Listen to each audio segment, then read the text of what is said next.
पहला गागरोन किला लिखा हुआ है इसमें, गागरोन फोर्ट लिखा हुआ। गागरोन मैंने इसलिए भी पहला चुनाव कर लिया कि यार गागरोन की हिस्ट्री भी है थोड़ी सी, और हमने गागरोन की हिस्ट्री नहीं पढ़ी थी जब हिस्ट्री पढ़ी थी, तो हम बात करते हैं थोड़ी गागरोन किले की।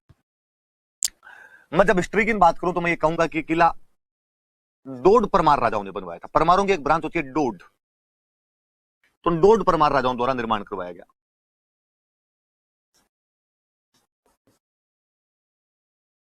डोड परमार राजाओं द्वारा इसका निर्माण हुआ, इसलिए इसका नाम है डोडगढ़, या स्थानीय भाषा में इसको बोलते थे दुल्लरगढ़। डोड परमार राजाओं ने निर्माण करवाया इसलिए डोडगढ़ कहा जाता है, या इसे दुल्लरगढ़ भी कहा जाता था। डोडो में एक राजा हुआ बिजल देव डोड, और उस बिजल देव डोड को एक खिंची राजा हरा देता है, देवेंद्र सिंह खिंची। खिंची चौहानों की एक ब्रांच थी।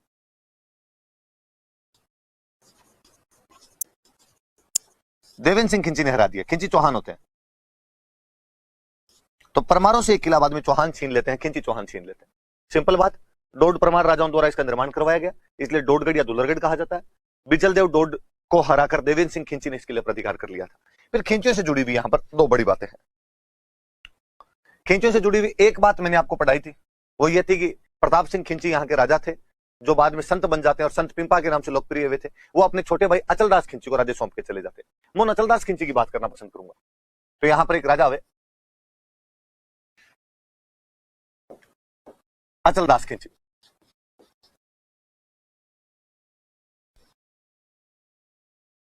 अचलदास खिंची के टाइम में 1423 में, उधर देखो बराबर में लगता था मालवा, आपके गागरोन झालावाड़ के अंदर पड़ता है, झालावाड़ के बराबर मालवा लग जाता है आपका।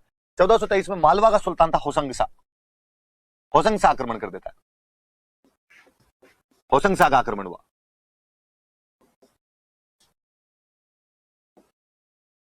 होसंग शाह, मुझे लगता है आपके कई लोगों के दिमाग में आया होगा कि सर हंसाबाई के विश्वास के कारण चुंडा मेवाड़ छोड़कर जब मालवा गया था तो मालवा का सुल्तान होसंग शाह हुआ करता था। उसी होसंग शाह ने 1423 में अचलदास खिंची के समय गागरोन पर अटैक किया, और इस टाइम गागरोन का पहला शाखा हुआ था। गागरोन का प्रथम शाखा होता है।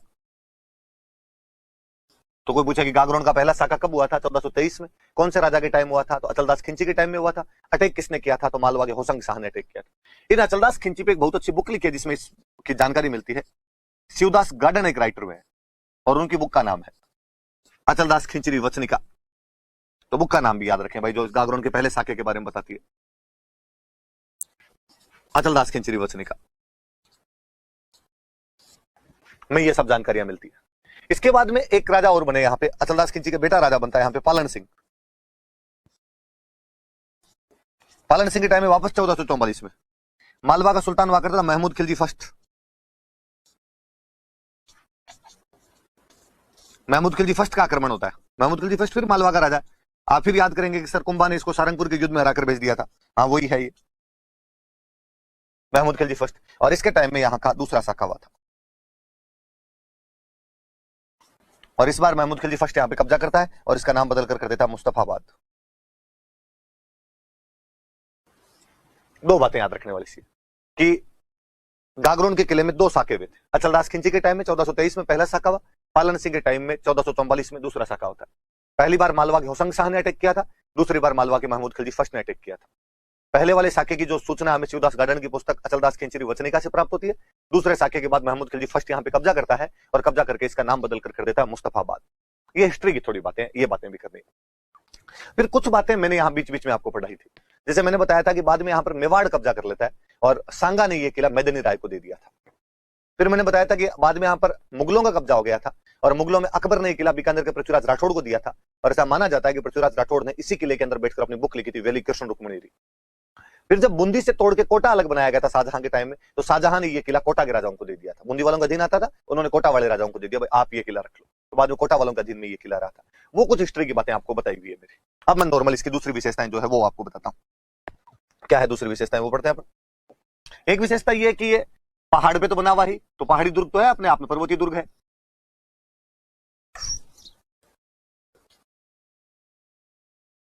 पहाड़ी दुर्ग है, और पहाड़ पे भी बिना नींव के बनाया हुआ, सीधा चट्टान पे खड़ा किया गया, विदाउट फाउंडेशन।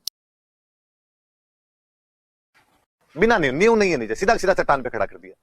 ये जल दुर्ग भी है, पानी के पास में भी है, दो नदियां निकल रही है पास में से। एक नदी है काली सिंध और एक नदी है आहू।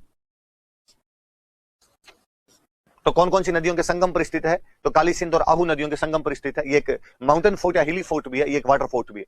पहाड़ी दुर्ग है, बिना नींव के सीधा चट्टान पर रोक पर खड़ा कर दिया गया है। जल दुर्ग है, काली सिंध और आहू नदियों के किनारे बना हुआ है। ये परकोटा इसके चारों तरफ, आप कह सकते हो कि उस हिसाब से ये पारित दुर्ग भी है। जालिम सिंह झाला ने परकोटा बनवाया था, इसलिए इसे जालिम कोट कहते हैं, जालिम कोट कहा जाता है। जालिम सिंह झाला ने परकोटा बनवाया, कहते तिहरा परकोटा है, 3 लेयर है। जालिम सिंह झाला ने इस परकोटे का निर्माण करवाया था। आप और यदि थोड़ी सी ज्योग्राफी जानते हो तो आप जानेंगे कि ये जंगल के अंदर है, गागरोन का अभ्यारण्य है बाकायदा, तो जंगल के अंदर हो रहे,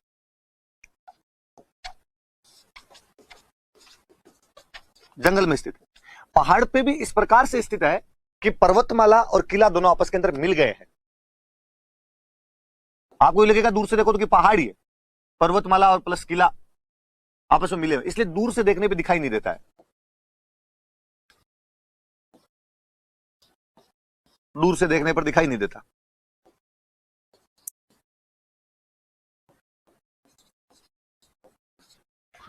तो कभी कोई स्थापत्य की विशेषताएं वगैरह पूछे तो आप बताना कि एक पहाड़ी दुर्ग है, बिना नींव के सीधा चट्टान पर खड़ा कर दिया गया है, तथा पर्वतमाला तथा किला इस प्रकार आपस में मिल गए हैं कि दूर से देखने पर दिखाई नहीं देता है। ये काली सिंध और आहू नदियों के किनारे स्थित है, इसलिए जल दुर्ग का अति उत्तम उदाहरण है। आप लिखना कि इसके चारों तरफ तिहरा परकोटा बना हुआ है, जिसका निर्माण जालिम सिंह झाला ने करवाया था, इसलिए उसे जालिम कोट कहा जाता है। ये जंगल के अंदर स्थित है, बहुत ही एक उबड़ खाबड़ रास्ते पर उस टाइप से हो रहा है अपने आप के अंदर एक। तो ये थोड़ी सी इसकी विशेषताएं बता। फिर वास्तव में किलों में जो सवाल अपने से और पूछे जा सकते हैं, वो सवाल ये होते हैं कि इसमें इमारतें कौन कौन सी बनी हुई है, यहाँ पे कौन कौन सी बिल्डिंग्स है।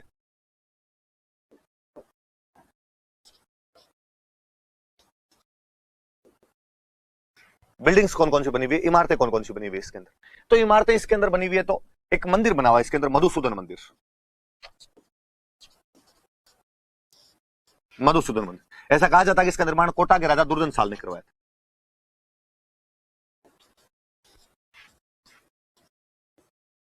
कोटा के राजा दुर्जन साल ने इसका निर्माण करवाया था। इसके अंदर एक दरवाजा बना हुआ है, बुलंद दरवाजा।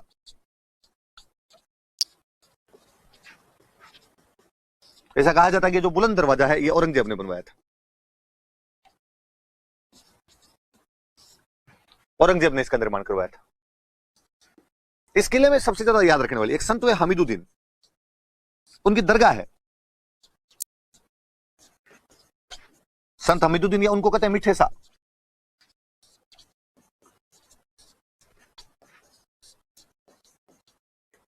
मीठे शाह की दरगाह, मुहर्रम के महीने में वहां पर उर्स का आयोजन किया जाता है, तो संत हमीदुद्दीन या मीठे शाह की दरगाह भी बनी हुई है। कोटा वालों को जब ये किला दे दिया गया था तो कोटा वालों की इसमें टकसाल थी। टकसाल समझते होंगे आप, जहां पे सिक्के डाले जाते हैं उस जगह को टकसाल बोलते हैं, अंग्रेजी में कहें तो मिंट। तो यहां पे कोटा राज्य वालों की टकसाल हुआ करती थी। इस किले में एक जगह है जिसका नाम है गीद कराई। कहते हैं किले का सबसे ऊपरी स्थान था जहां पर राजनीतिक कैदियों को मृत्युदंड दिए जाते थे। यदि राजा के खिलाफ कोई बोलता तो गीद कराई लेके जाते थे और वहां उसको डेथ पेनल्टी सुनाई जाती थी, मृत्युदंड दिए जाते थे। क्योंकि यहाँ पे जौहर हुए, इसलिए यहाँ पे जौहर कुंड बने हुए हैं कि रानियां जौहर करने से पहले उस कुंड के अंदर स्नान करती होगी। यहां पर एक बावड़ी बनी हुई है, अंधेरी बावड़ी।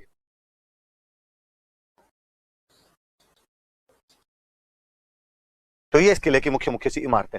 वापस देखना क्या क्या है। कोटा के राजा दुर्जन साल ने यहाँ पर मधुसूदन मंदिर बनवाया था। मुगल बादशाह औरंगजेब यहाँ पर बुलंद दरवाजा बनवाता है। ये याद रखना कि संत हमीदुद्दीन या मीठे शाह की दरगाह है यहाँ पर। कोटा राज्य की टकसाल हुआ करती थी, कोटा वाले अपने सिक्के बनाया करते थे। यहाँ पर गीद कराई नाम की एक जगह है जो किले में सबसे ऊपरी स्थान है, जहां पर पॉलिटिकल प्रिजनर्स जितने भी होते, राजनीतिक कैदी जो भी होते, उनको मृत्युदंड दिए जाते थे।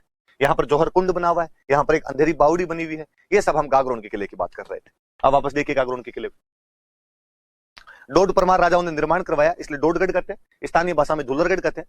कालांतर में बिजल देव डोड को देवेंद्र सिंह खिंची हरा देता है और इस पर खिंचियों का कब्जा हो गया। खिंचियों में से अचलदास खिंची 1423 में मालवा के सुल्तान होशंग शाह के खिलाफ यहाँ पर पहला साका करता है, जिसकी जानकारी शिवदास गार्डन की पुस्तक अचलदास खिंचरी वचनिका में मिलती है। पालन सिंह के टाइम में 1444 में महमूद खिलजी मालवा के राजा ने पुनः आक्रमण किया, उसने कब्जा किया, यहाँ पर दूसरा साका हुआ, उसने नाम बदलकर इसका मुस्तफाबाद कर दिया था। पहाड़ी दुर्ग है, बिना नींव के बना हुआ है। पहाड़ और किला आपस में इस प्रकार मिल गए हैं कि दूर से देखने पर दिखाई नहीं देता है। काली सिंध और आहू नदियों के किनारे स्थित है, इसलिए जलदुर्ग का एक अति उत्तम उदाहरण है। इसका तिहरा परकोटा जालिम सिंह झाला ने बनवाया था, इसलिए इसे जालिम कोट कहा जाता है। जंगल के अंदर स्थित है, उबड़ खाबड़ रास्ते पर स्थित है एकदम। इमारतें, मधुसूदन मंदिर है जो दुर्दनसाल ने बनवाया, बुलंद दरवाजा जो औरंगजेब ने बनवाया, संत हमीदुद्दीन या मिठे शाह की दरगाह इसमें, कोटा राज्य वाले अपने सिक्के बनाया करते थे, गीद कराई है इसमें जहां पॉलिटिकल प्रिजनर्स को मृत्युदंड दिए जाते थे, जौहर कुंड बनावर, अंधेरी बावड़ी बनी। ये मुख्य मुख्य थोड़ी गागरोन की चीजें याद रखना। हिस्ट्री की कुछ बातें मैंने बीच में आपको और बता दी थी।